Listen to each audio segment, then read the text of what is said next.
There are times in life when we have to take a stand. As my beautiful bride states, when we know better, we must do better. Today's episode is stacked full of sobering facts and a personal experience that I share. It's going to be painful for me to recount some of this and discuss it.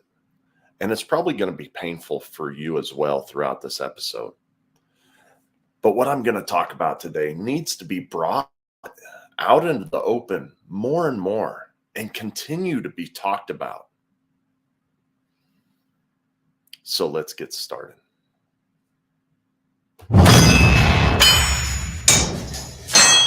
Leaders are not born in a womb. They are forged through heat, pressure, and a whole lot of sweat. The Fire Forged Leader podcast serves the audience through exploring leadership at work, in the community, and with the family, using a practical perspective and real-life experiences from the host, Steve Baumgartner, and his guests in the Forge. Now, it's time to enter the Forge with the Fire Forged Leader.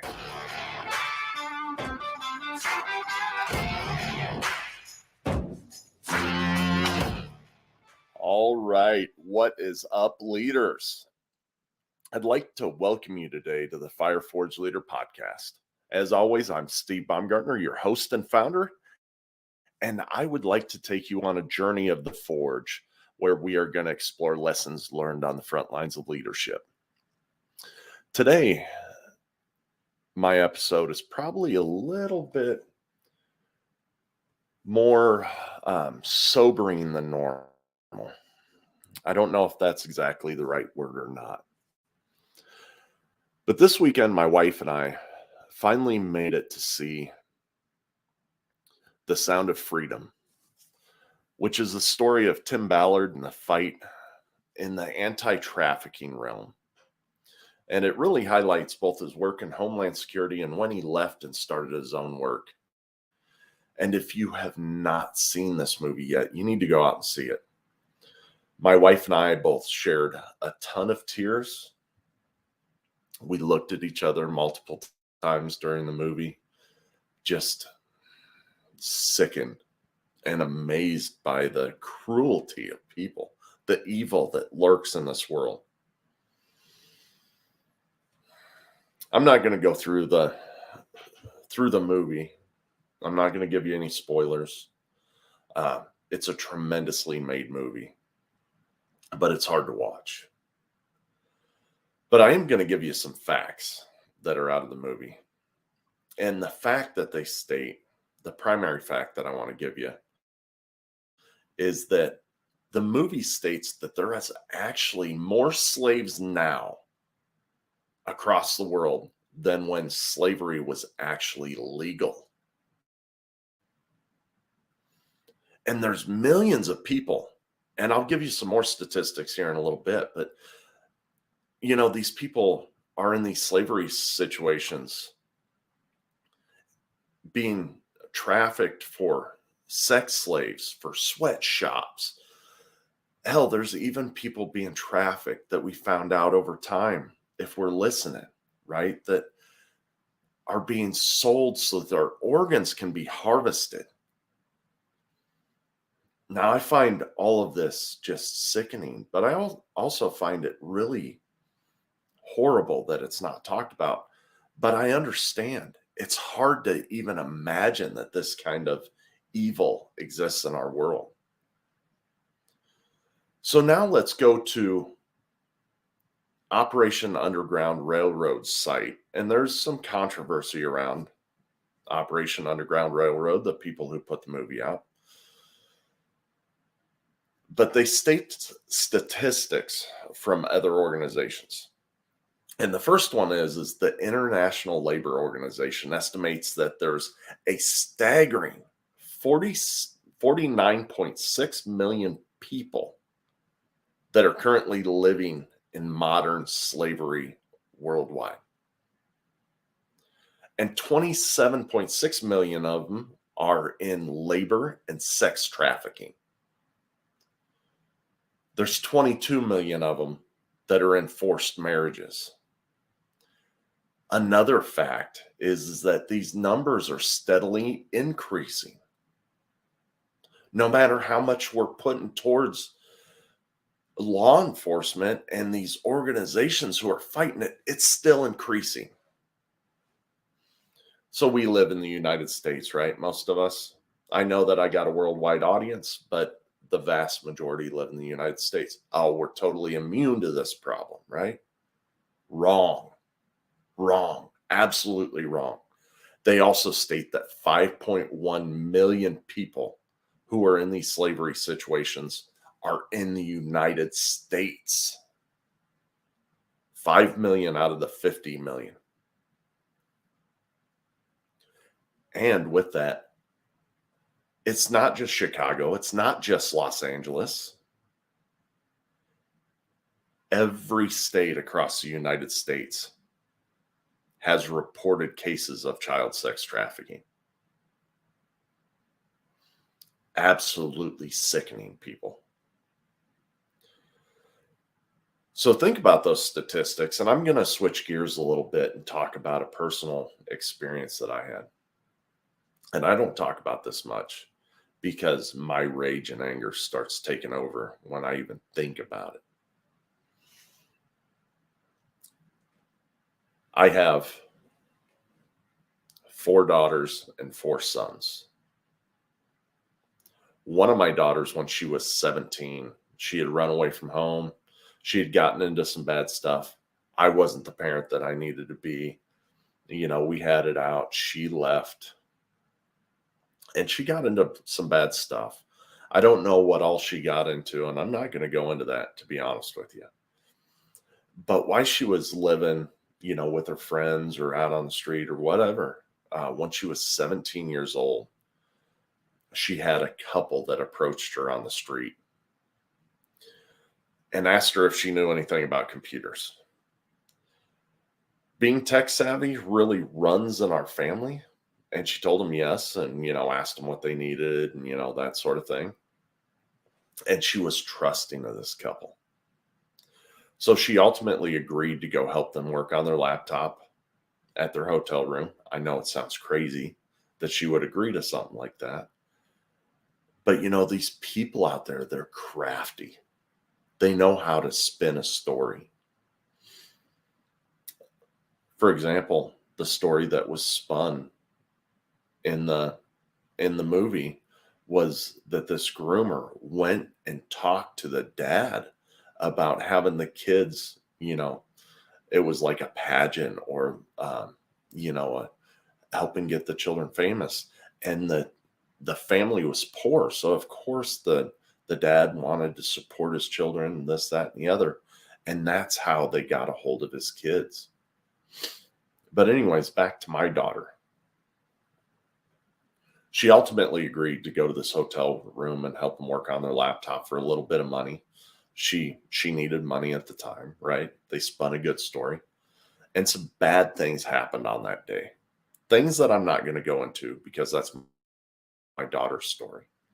But I want to tell you that my daughter, being strong-willed like I am, like my wife is, she was able to make a break for it and was able to get out of there.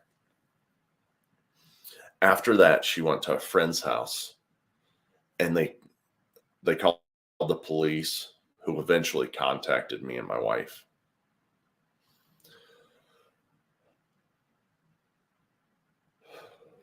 At this point in time, we were living in Lincoln, Nebraska. All right.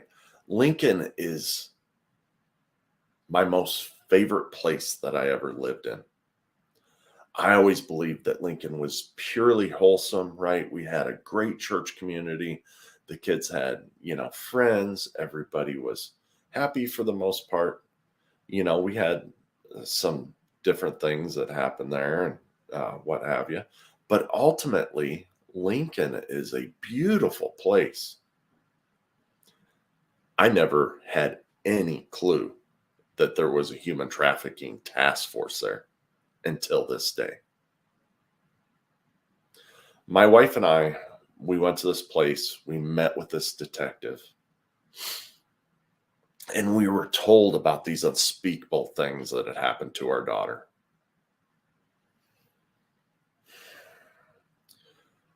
But we were also told, and it's really hard to take at the time, but we were also told that we were very lucky that she got away. He went on to tell us that, uh, she had looked through the photos and photos of these sex offenders and had identified a couple that were known to be involved in trafficking rings. He further went on to tell us that if she wouldn't have got away at that moment, that she probably would have been in a prostitution ring in another city very, very quickly. That day it was surreal as hell. We were sitting there and we had this broken relationship with our daughter, and she had run away, and we had felt some remorse for that, and we felt like this was our fault, and we were having a hard time coming to terms that this was even real, because we thought that we lived in this beautiful place and we were immune to all of this. I never in a million years thought that this would happen in a nice Midwest town like Lincoln, Nebraska. I believed it only happened in places like Chicago and LA and, Washington, D.C. and Hollywood and, all these places and other parts of the world, of course, right? Places that weren't, or that aren't as advanced as we are here in the United States. And I certainly never expected it to be something that would directly affect my family.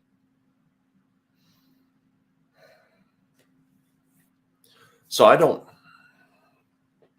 want this to be a scare tactic or anything else.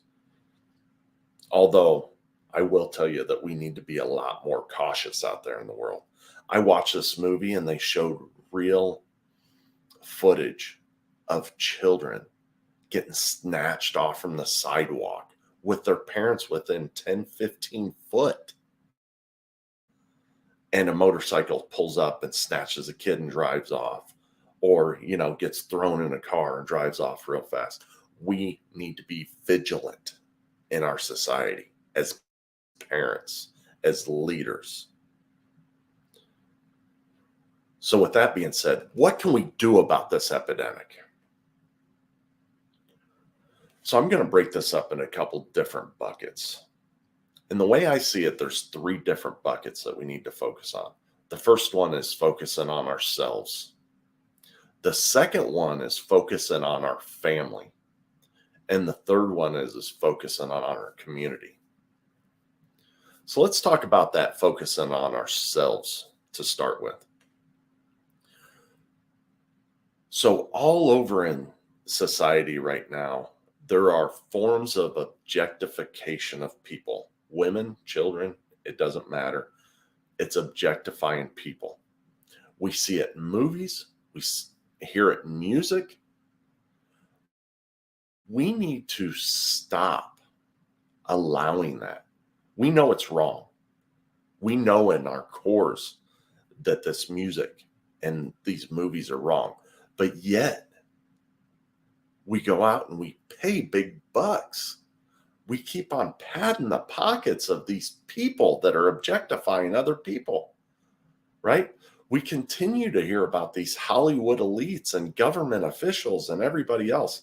And I'm not a conspiracy theorist by any stretch of the imagination. But my God, where there's smoke, there's fire, people. But we keep on giving dollar after dollar after dollar to these people. And they keep on utilizing it for things that are not morally right. And with that, we need to stop accepting things that are not morally right. We need to take some inventories of what we truly believe. And there's some stuff that is really pushing the limits. And I'll let you figure that out for yourself. I'm not going to call what I believe out right now. because I think that goes into a whole nother topic. And the last thing that we need to do for ourselves to attack this problem is pornography. The pornography business is multi-billion-dollar industry in the United States.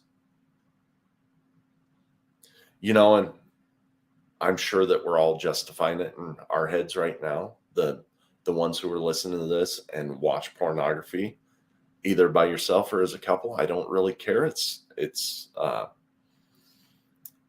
I'm not going to get into all that, and I'm not judging, right? But we need to look at it. Pornography is a disease that is attacking our world right now. And specifically with trafficking, sex trafficking in particular. You might think that you're watching a 20-something-year-old, but are you? Is that person really 22 years old? In the middle of that movie, there's a character that's talking about how he was in the cartel and, he was doing blow and sleeping with hookers and, everything was just fine and dandy until he talked to one of the hookers that he was with that he thought was like 24 years old. And she ended up being 14. And he saw that glimpse into her soul. So are we really watching these people that we think are of age? And then you think about it, and we believe that they're consenting adults in pornography. But are they? Or have they been groomed and brought up that way to be consenting? And think about that a little bit. I remember talking to this officer and his words that talked about how these people that treated my daughter like that, they attack them on these levels so that they can get them to feel shame about themselves so that it's easier to trick them into going to that next level. So are they really consenting in that time period? Are they consenting in these pornography films? Now, sure, not all pornography is linked to trafficking, but I guarantee you that a portion of it is. So we got to cut that head off that snake. We got to stop these dollars that are supporting the people who are out there taking freedom away from children and women and families. So focus on yourself. Let's stop supporting all forms of things that objectify people. Let's stop accepting things that are not morally right. And then let's stop giving money to the pornography industry. All right, the second point is family, right? Us as leaders in our household, we need to do what we can to protect our families. And when we protect our families, we really help out our communities because we start changing the standard.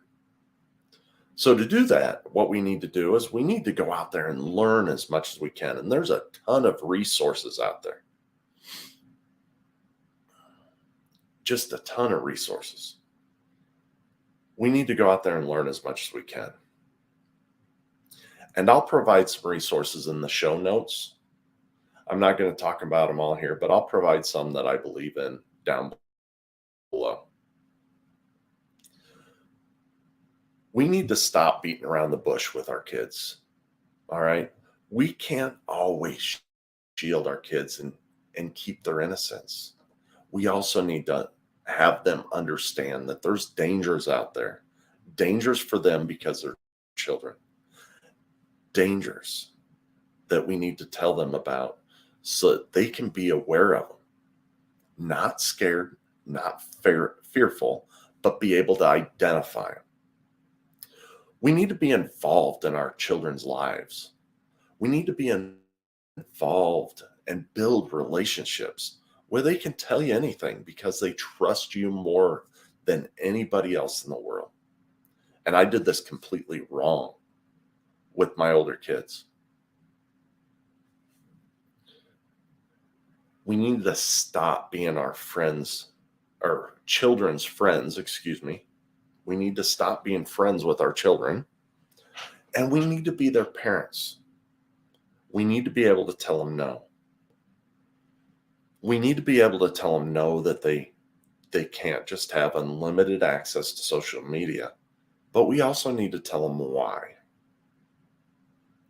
We need to protect them from running around the neighborhood with their friends and doing whatever. We need to know where they're at. We need to be able to protect them in public places.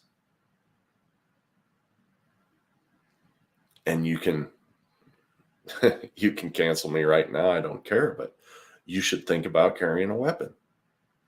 You should train in some sort of martial arts so that you can protect your children. Those videos that I watched, you don't have a lot of time to respond. You don't have time to call the police. You need to take care of things yourself. You need to be able to protect your children in public. So with the family aspect, again, learn as much as you can. You need to sit down and talk to your family about some of the dangers out in the world. That helps let them know the why. You need to get involved in your kids' lives and build a relationship where they can tell you anything. So if they have a weird conversation online, they need to be able to tell you about that. They need to understand that there's nothing in the world that they can do that will stop your love from flowing to them. And you need to be able to protect your children on social media, running around the neighborhood, in public places. It doesn't matter. Protect your children. They are a hugely valuable asset to this world. And then my third point is community, the third battlefield. We need to, of course, we need to report any sort of abnormalities that we see, but we also need to protect other children and other people's dignity out in our communities. We need to be able to physically protect other people out in the community. But then we also need to support these organizations that are fighting these battles for us. Not all of us can go down to Colombia to fight trafficking there. Not all of us can go to can quit our jobs and be a part of a task force. Some of us can, but not all of us can. So with that being said, we need to fund these organizations and we need to spread the word. We need to get this out in the open and talk about it more and let these sons of bitches who are doing this, let them know that we will not accept it any longer. So we need to get out there in our communities. We need to fund these organizations. We need to spread the word. We need to make it visible, bring it into the light. So today, I'm asking you, I'm pleading with you to stop standing on the sidelines. This today is a call to action. We need to stop turning our heads to the reality of the evil in this world, and we need to do something about it. We do that by getting ourselves in check, working in our families better than what we are today, and then getting involved in the community aspects about it. So at a minimum, we need to work on ourselves and protect our families. But also, don't think for a minute there's not going to be resistance.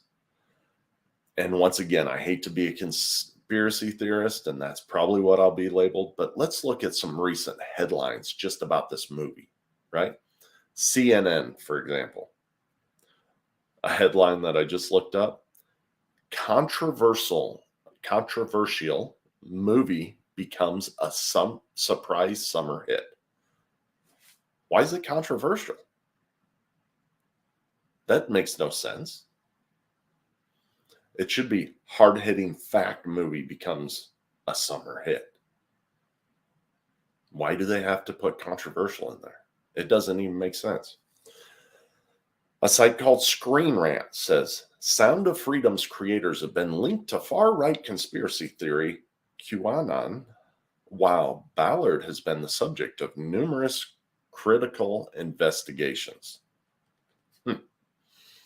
Okay, so this is reminding me of some things about the Socialist Party and Marxism and, different things like that. That's usually how they silence people, is by connecting them to, right wing or, white supremacists or whatever the case may be. And Vice says anti-trafficking group with long history of false claims gets its Hollywood moment. So I ask you, right? Once again, where there's smoke, there's fire. I'm not trying to be a conspiracy theorist, but there's people out there that want to shut this word down because it exposes people, or it stops the flow of money, or whatever the case may be. But at the end of the day, there's going to be resistance in this movement. But we cannot let that resistance win. Even if the numbers are totally wrong and it's only 1 million people in slavery, it's not only 1 million. It's 1 million people. Some of those people are children. Some of those people are helpless people. They cannot protect themselves, and we must do something about it.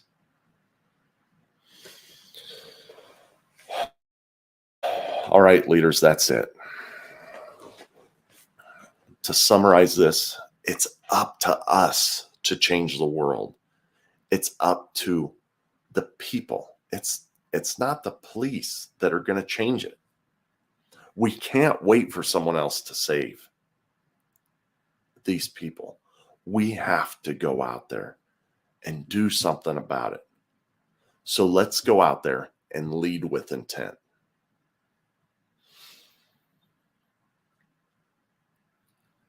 So leaders, you have come here to listen to this message.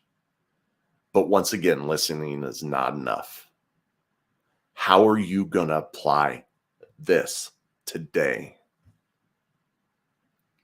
Remember, when you become a better leader, you become a better spouse, a better parent, a better coworker, and ultimately the person that others want to follow. So grow in your leadership skills for your family, for your community, and for the ones you lead at work. If you appreciate what you heard here today, I invite you to leave a rating and review, and also to hit that subscribe button on whatever podcasting app you're currently listening to. I invite you to continue to join us in the Forge as we bring you lessons learned on the front lines of leadership. As always, we have some amazing guests coming up. We have Drago Zirin coming up. If you have not read his book yet, his Pledge to America book is absolutely phenomenal. And you'll hear some of the ways that the Socialist Party tried to silence people within his book. He grew up in those situations in Poland and was a political prisoner and ultimately became a United States Navy SEAL. We have Nick Lavery who is an awesome veteran as well. He is an above the knee amputee, goes hard at everything that he does, has a wonderful book named Objective Secure. We have Nancy Regan coming up, who is absolutely phenomenal in the maintenance and reliability world. And the way that she can break things down into simple terms to help people understand complex subjects. We also have MJ Ross, who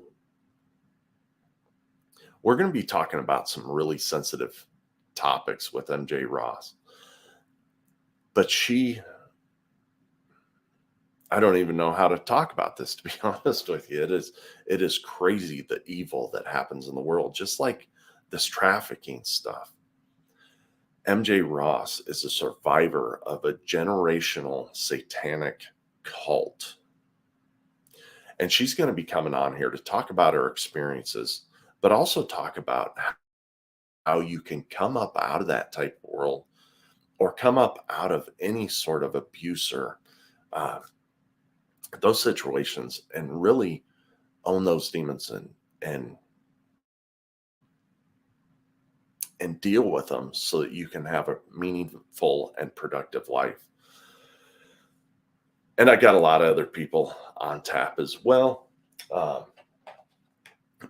been working on talking to this man, Zach Kemp, who has the Summer of Dad Challenge. He does a lot of work in the fatherhood spectrum and many others. So stay tuned, keep up to date. A lot of good interviews, a lot of good information coming at you. I'm going to stop rambling and go ahead and cue the music. You have just experienced the heat and pressure of the Forge. Remember, words without action are meaningless. Now, after the heat of the Forge, shape your thoughts, quench your brain, then put your new tools to use, adding to your leadership. Tune in next week for more lessons from the Forge.